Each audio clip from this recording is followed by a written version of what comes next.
ብዙሓት ሰባት ኣብ ህይወቶም ስኬት ይገጥሞም ብዙሓት ለለ ይወድቁ ብዙሓት ንግሆ ተላዒሎም ና ህይወቶም ዓበይቲ ልባህሉ ነገራት ፈጺሞ ዕውት ለኾነ ህይወት ይነብሩ ካልኦት ግን ናጋ ክጅምሮ እየ ድሕሪ ናጋ ክጅምሮ እየ ላወሉ ልብዙሕ ጊዜ ብለይ ስኬት ይጸንሑ እዚ ኣፈላላይ እዚ ብምንታይ ይመጽኡ ዘፈላላይ እዚ ቶም ስኬታማ ለኾኑ ሰባት ዕድል ስለለለዎም ቶም ስኬታማ ለኾኑ ሰባት ዝተፈለየ ውህብቶ ስለለለዎም ይኾነ ሓደ ነገር ያፈላላዮም ቶም ስኬታማ ሰባት ስርዓት ስለለለዎም እዩ ሎማዓንቲ ለ ሓደ ሰብ ሃመገሩ ስርዓት ለለዎ ህይወት ክመርሕ ይኽእል ስርዓት ለለዎ ህይወት ኸል ኣብ ዓወት ሃመገሩ ከብጽሖ ይኽእል ልብል ነገር ክንርኢና ምሳይ የጽንሑ እዚ ቪድዮ እዚ የድልዮ እዩ ትብልዎ ሰብ ተሃልዩ ሼር ግበሩ ሓሳብ ኣስተያየትኩም ሃውኒ መብዛሕትኡ ሰብ ስርዓት ቅጽዓት እዩ ልመስሎ ለምሳሌ ኣብ ወታደር ኦር ኣብ ልኾነ ካምፓኒታት ለኾኑ ሕጊ ልወፁ እኒአው ስርዓታት እኒአው እሶም ምግባር ለሓደ ሰባት ቅጽዓት ይመስሎም ነገር ግን ቅጽዓት ይኾነ ኣብ በዓልኻ ትገብሩ ስርዓት ቅጽዓት ይኾነ ነፃነት እዩ ለዛው ህይወትኻ መጻኢኻ ጊዜኻ ብደንቢ ትቆጻጸረሉ ነፃነት እዩ ልበካ ኣብ ህይወትኻ ስርዓት ዲሲፕሊን ተሃሊካ ብለይ ዲሲፕሊን ዕላማታትኻ ሕልሚ ኮይኖም እዮም ዝቐርብ ብዲሲፕሊን ግን ዕላማታትኻ ላብ ልርአ ነገር እዮም ለቐየር ስነ ስርዓት ማለት ክግበር ለለዎ ነገር ምግባር ማለት እዩ ህራስ ክትህርስ ላደለኻ ግን ምልዓል ደኺሙካ ክትሰርሕ ኣይትኽእል ኢላ ተሰማዕካ ግን ምስራሕ ቅርሺ ክተውፅእ ላደለኻ ግን ምቁጣብ ከዚ ካብ ትደልዮም ነገራት ብላዕሊ ኣብ ሊጽኻ ትደልዮ ነገር ምግባር ማለት እዩ መብዛሕትኡ ሰብ ለምንታይ እዩ ስነ ስርዓት ለይብሉ ልኾን ሰብ ተፈጥሩ ሰነፍ ኮይኑ ይውለዲ ብሰንኪ ምጽናዕ ሰነፍ ይኾን ሰብ ብሰንኪ ምስራሕ ሰነፍ ይኾን ሰብ ናሎም ዓለም ለለ ነገራት በቐሊል ክኾኑ ኣብ ልኾነሉ ጊዜ ኢና እኔና ነገራት በቐሊሉ ክንሕግወሰሎም ልገብሩ ነገራት በቐሊሉ ደስታ ክስማዕና ልገብሩ ነገራት ኣብ ህይወትና ዝርያ ስለለለው ዕውታት ልከይንኾን ይገብረና ዓወት ግን ብጣዕሚ ጻዕሪ ልጠይቕ እዩ ብዙሓት ሰባት ለለ ሞቲቬት ኮይኖም ሓደ ነገር ክጅምሩ ስለልደል እዮም ዕውታት ለይኾኑ ኣብ ህይወቶም ሓያል ጸቕጢ ከቢድ ስራሕ ትገጥሙ ተሎ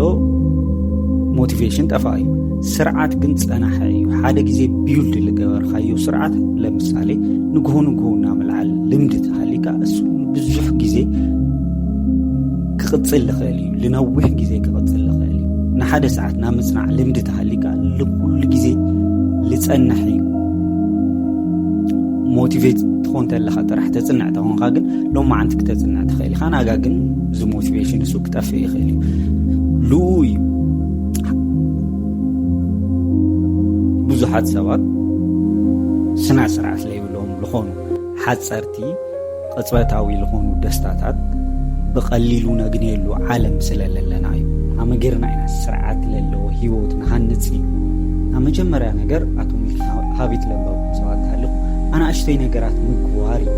ቀዳማይ ነገር ልኾን ኣናእሽተይ ነገራት ምጅማር እዩ ለምሳሌ ብንግሆ ምልዓል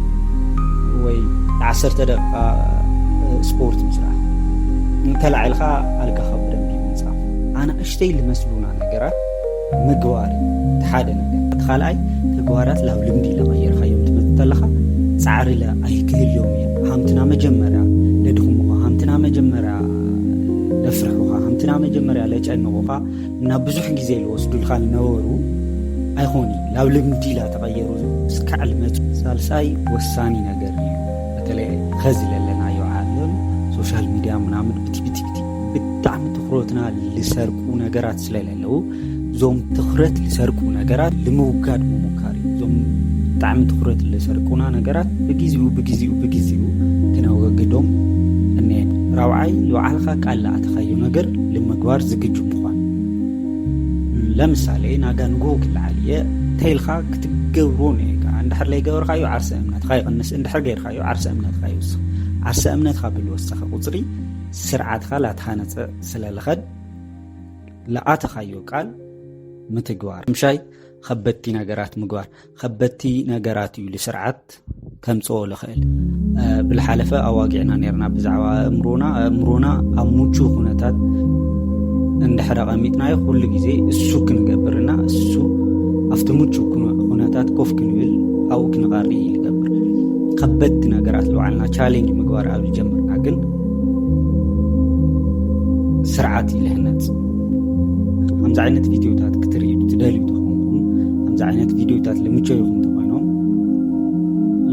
ሰብስክራይብ ገበሩ ላይክ ገበሩ ብዙሓት ሰባት ምንቲ ክርእይዎ